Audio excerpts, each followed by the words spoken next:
حضرات، افطار ٹائم کی اس اسپیشل ٹرانسمیشن کے ساتھ ایک بار پھر آپ کا میزبان محمد جنید اقبال حاضر خدمت ہے۔ ناظرین، آج قبر کے حوالے سے، قبر کے معاملات کے حوالے سے، احوال قبر کے حوالے سے، عذاب قبر کے حوالے سے، قبر میں جزا اور سزا کے فیصلوں کے حوالے سے بہت ساری گفتگو آج ہمارے ساتھ ہے۔ السلام علیکم۔ ہلو، السلام علیکم۔ وعلیکم السلام۔ کون صاحب اور کہاں سے بات کر رہے ہیں؟ کال ڈراپ ہو گئی، ایک اور کالر کو شامل کریں گے۔ السلام علیکم۔ السلام علیکم۔ وعلیکم السلام۔ کون صاحب اور کہاں سے بات کر رہے ہیں؟ جی علی رضا بات کر رہا ہوں ساہیوال سے۔ جی علی رضا صاحب۔ جی سر، میں آپ سے یہ پوچھ رہا ہوں، میری مامی کا ایک بیٹا پیدا ہوا تھا، 2 گھنٹے کا تھا وہ، تو ہم نے بغیر نماز جنازہ اس کو دفنا دیا تھا۔ اچھا، وہ بھی کسی امام کے کہنے سے۔ اچھا، لیکن اب لاہور ہم جب گئے تو ایک امام نے ہمیں کہا جو بچہ دنیا میں سانس لے لے تو اس کی نماز جنازہ ہوتی ہے۔ ٹھیک ہے۔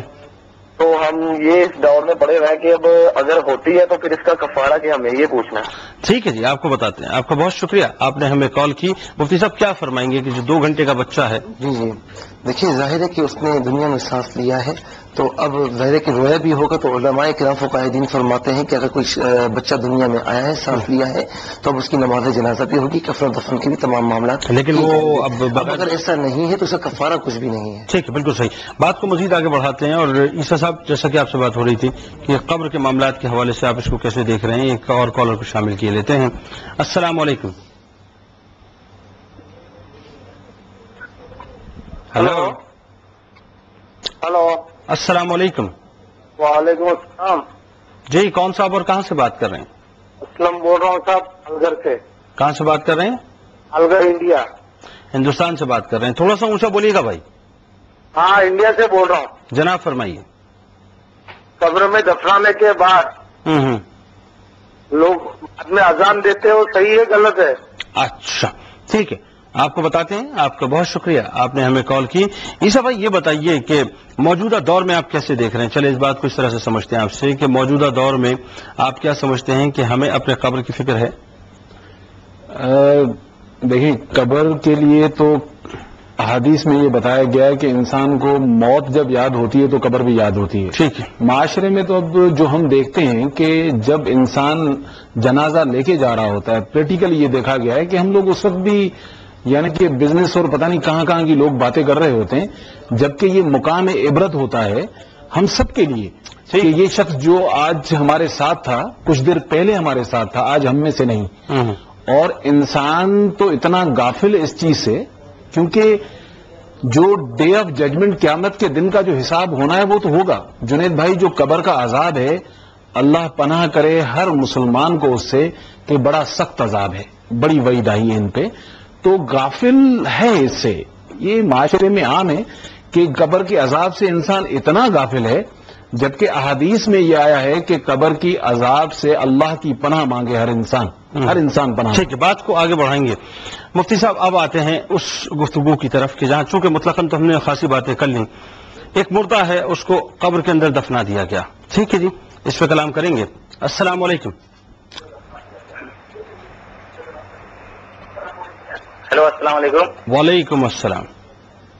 جی، میں قطب الدین بات کر رہا ہوں، حیدرآباد انڈیا سے۔ قطب الدین صاحب حیدرآباد ہندوستان سے، فرمائیے۔ جی،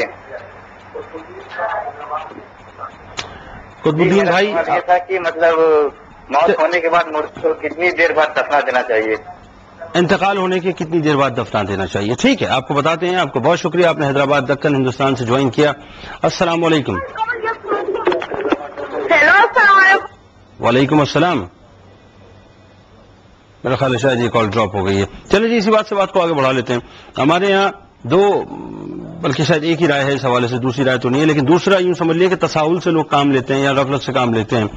ہوتا یہ ہے کہ جب انتقال ہوتا ہے تو ایک آواز آتی ہے کہ جی فوراً مردے کو دفناؤ، تاخیر مت کرو، وقت ضائع مت کرو، جو کام شام کو ہونا ہے وہ ابھی دوپہر میں کر لو یا صبح میں کر لو، لیکن تاخیر بالکل نہ کرو۔ اس میں یہ بھی رائے آتی ہے کہ جی عزیز و اقارب دور سے آنے والے ہیں، کسی کی فلائٹ ہے، کسی کو کچھ ٹرین سے آنا ہے، کسی کو بائی ایئر آنا ہے، جو کچھ بھی معاملات ہیں وہ XYZ، وہ ساری چیزیں ڈسکس ہو رہی ہوتی ہیں۔ تو کیا ڈیوریشن ہے مفتی صاحب کہ انتقال ہوتے فوراً ہی دفنا دینا چاہیے؟ دیکھیں، انتقال ہوتے ہی فوراً دفنانے کا حکم ہے۔ نبی کریم صلی اللہ علیہ وسلم سیدنا علی رضی اللہ تعالیٰ سے ارشاد فرمایا کہ علی، 3 باتیں اگر ہو جائیں تو پھر ان میں دیر نہ کرو. اچھا. ان میں سے ایک بات نبی کریم صلی اللہ علیہ وسلم نے یہ بھی فرمایا کہ جب انتقال ہو جائے مردے کا اور جنازہ تیار ہو جائے تو اس کو دفنانے میں دیر نہ کرو. اچھا. تو اب اس کے لیے حکم شرعی یہی ہے کہ فوری طور پر اس کا نہلانے دھلانے کا تجہیز و تکفین کا انتظام کیا جائے. اور اس کے بعد لوگوں کا یہ کہنا کہ جناب اتنا رشتے دار آنا، فلاں جگہ سے آنا، یہاں سے آنا، وہاں سے آنا، پھر وہ آ کے کیا تیر مارے گا یہاں پر؟ وہ صرف اپنی آنکھوں کی پیاس بجھانا چاہتا ہے. اس مردے کے لیے کیا ٹھہرنا یہاں پہ فائدہ مند ہے؟ یعنی اس میں بھی لوگ اپنی دنیا کی بہتری کے لیے کرتے ہیں. اچھا، ایون یہ تک ہوتا ہے. پلیز. لیکن مردے کو اس میں تکلیف ہوتی ہے. وہ کہتا ہے نیک ہوتا مجھے جلدی پہنچاؤ آگے، مجھے یہی میں سمجھنا چاہ رہا تھا. اور یہاں تک کہ فقہ کرام نے لکھا کہ اگر فجر میں انتقال ہوا ہے تو اب لوگوں اس لیے انتظار کرنا کہ جہاں جمعے کی نماز ہو جائے تو ظہر ہو جائے، بہت رش ہوگا اور بہت سارے نماز شامل ہو. تو مکروہ اتنی دیر کرنا. اچھا، یعنی مثال کے طور پر اگر فجر میں انتقال ہوا تو ظہر تک کا انتظار نہیں کرنا چاہیے. جی جی، اس پہ کلام کیے لیتے ہیں. السلام علیکم. جنید بھائی السلام علیکم. السلام علیکم. وعلیکم السلام. جی میں ہندوستان سے مہاراشٹر کے شہر مرتضی پور سے بات کر رہی ہوں. میرا نام کائنات تبسم ہے. جی کائنات تبسم. جی ہم نے کل بھی کال کیے تھے آپ کو. بالکل آپ سے بات ہم کیے تھے، فرمائیے. سر جناب آپ کا پروگرام بہت اچھا ہے. اسلام کی باریوں کے بارے میں بہت کافی کچھ پتہ چلتا ہے. ہندوستان میں ایسے پروگرام کی بہت زیادہ ضرورت تھی الحمدللہ، اور اس لیے ہم بہت شوق سے آپ کا پروگرام دیکھتے ہیں. ہمارے شکریہ. امی ابو پوری فیملی. بہت شکریہ کائنات، بہت شکریہ. ہمارا آج کا سوال یہ ہے کہ قبر کی سختیوں سے بچنے کے لیے ہم نے کیا کرنا کیا کرنا چاہیے؟ بہت اچھا سوال ہے کائنات، بالکل آپ کو بتائیں گے. آپ کا بہت شکریہ، آپ نے ہمیں ہندوستان مہاراشٹر سے جوائن کیا. السلام علیکم.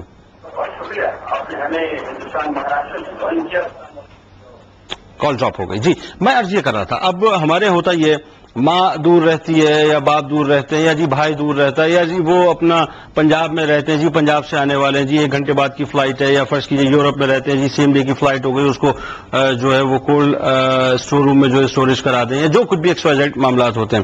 سوال یہ ہے مفتی صاحب کہ جب اتنی جلدی کا معاملہ ہے تو ہم اس میں اتنی تاخیر کیوں کرتے ہیں؟ کیا وجہ ہے کہ وہ وہی بات ہے مفتی صاحب کی؟ سب نے اس میں بہت اچھی بات کہی کہ ہم اس میں بھی اپنے دنیاوی معاملات کو مد نظر رکھتے ہیں کہ جی بیٹا ہے وہ باہر ہے، یا باپ ہے وہ باہر ہے، وہ آئے گا تو اسے اپنی آنکھوں کی پیاس ہی بجھانی ہے.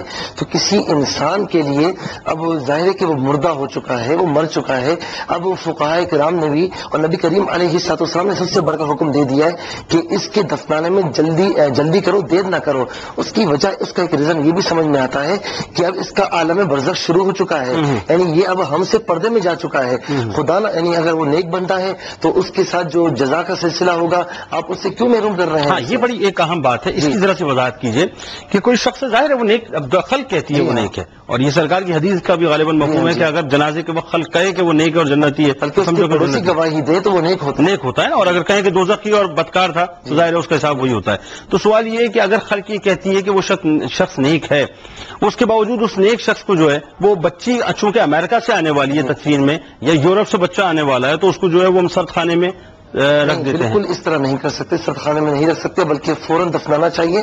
میں یہی عرض کر رہا تھا کہ نیک آدمی ہے تو آپ اس کی جزا سے اسے محروم کر رہے ہیں. اگر وہ بد آدمی ہے تو خدا نہ خاصا کوئی عبرت والی بات سامنے نہ آ جائے، لہٰذا فوراً اسے پردے میں کر دو. ایک بات عرض کروں، جیسے سرد خانے میں رکھنا، یہ پتہ نہیں کیا غلط ٹرینڈ لوگوں میں پیدا ہو گیا. نبی کریم صلی اللہ علیہ وسلم کی واضح حدیث ہے، ان المیت لا يعذب كما يعذب الحي او كما قال علیہ السلام. یعنی میت کو بھی اسی طرح نہیں، بلکہ یعذب کا لفظ نہیں ہے بلکہ ایذا کا لفظ ہے کہ میت کو بھی اسی طرح تکلیف ہوتی ہے جس طرح کے مردے کو تکلیف ہوتی ہے. یعنی مردے کی کوئی ہڈی توڑ جائے تو اسی طرح جس طرح زندہ کو تکلیف ہوتی ہے اس طرح اس کو تکلیف ہوتی ہے. اب ظاہر سی بات ہے زندہ انسان کو آپ برف خانے میں رکھیں گے تو اس کو مزہ آئے گا، تکلیف ہوگی، وہ تو بیچارہ سردی سے مر جائے گا. یہاں تک ہے کہ اتنا زیادہ گرم پانی نہ ہو کہ اسے تکلیف وہ اس پہ اور کلام کریں گے. عیسیٰ بھائی آپ ہم سے بچھڑنے والے ہیں، PRY ڈیجیٹل جانے والے ہیں. میں بہت ہی ادب اور احترام کے ساتھ میں اس سے صرف ایک بات کہنا چاہوں گا کہ دیکھیں ہم ویسے بھی یہ کہتے ہیں کہ انا للہ و انا الیہ راجعون. بے شک تو اللہ کی طرف لوٹائے جائیں گے، تو امیڈیٹلی لوٹایا جائے، صرف پڑھنے کی حد تک. بے شک ہم اللہ ہی کی طرف سے آئے، ہمیں اللہ ہی کی طرف لوٹ کے جانا ہے. آپ کا بہت شکریہ، آپ نے ہمیں جوائن کیا. ناظرین آپ رہیں گے ہمارے ساتھ اور ہم رہیں گے آپ کے ساتھ. ایک نئی شخصیت کے ساتھ آپ سے ملاقات ہوتی ہے.